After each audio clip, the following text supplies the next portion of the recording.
Hello, good morning mga mares. At so ito, magdamag na walang tulog. Ano oras na pala, umaga na, maliwanag na dito. Oh. Naku, nagkape lang ako kagabi, hindi na ako nakatulog. Ano pa to? Yung mata ko, mahap din na. Paano to?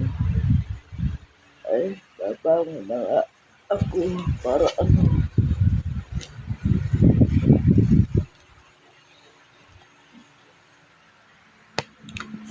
Ay, sandali. Ay, ano.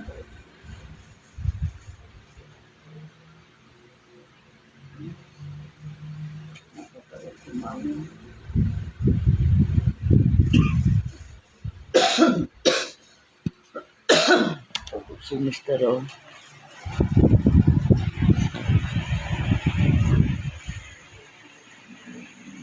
So,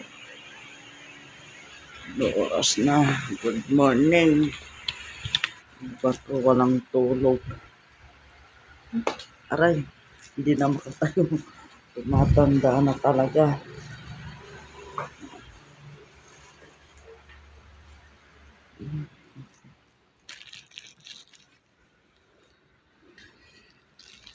Ay, naku, grabe.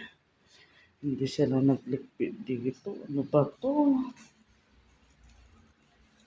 Ay, naku.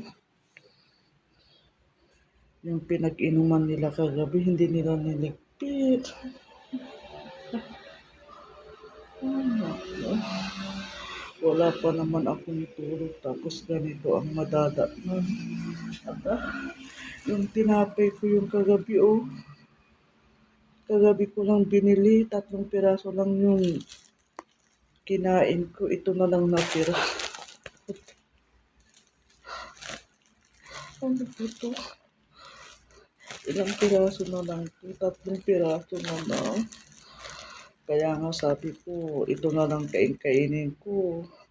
Para makapag-diet naman ako. Tas ganito, pinulutan yata ng mister ko. Ano ba yun? Tapos magliligpit ako ng mga pinag-inuman nila. Oh. Ano ba to? Hindi pa nga ako nakakamungog. Tas ganito. Ay, wala na. Yung mga pinag-inuman nila. Oh. Ano ba yan? Akala ko makakatulog na ako ng ganitong oras. Ganito rin pala, oh.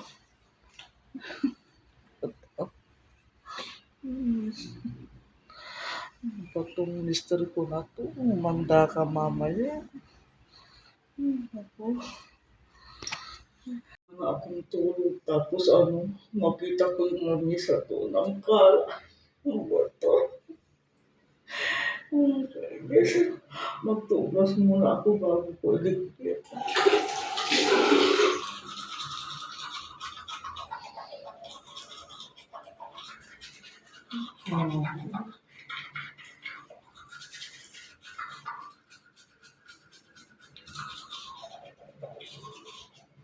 Kaya kayo mga mare, huwag kayong mag-asawa ng lasinggero.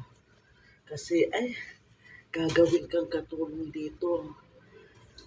Biste paggising mo sa umaga, maganda yung gising mo. Ganito ang madadatnan mo. Makalat. Kasi hindi na nila mailigpit sa sobrang lasing nila.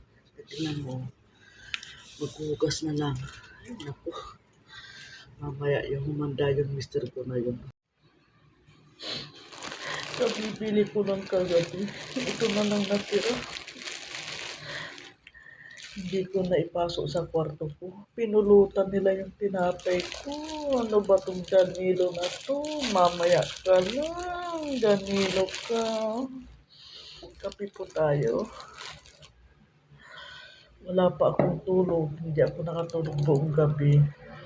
Kaya bumangon na lang ako. Pero ganun ang nadatnan ko.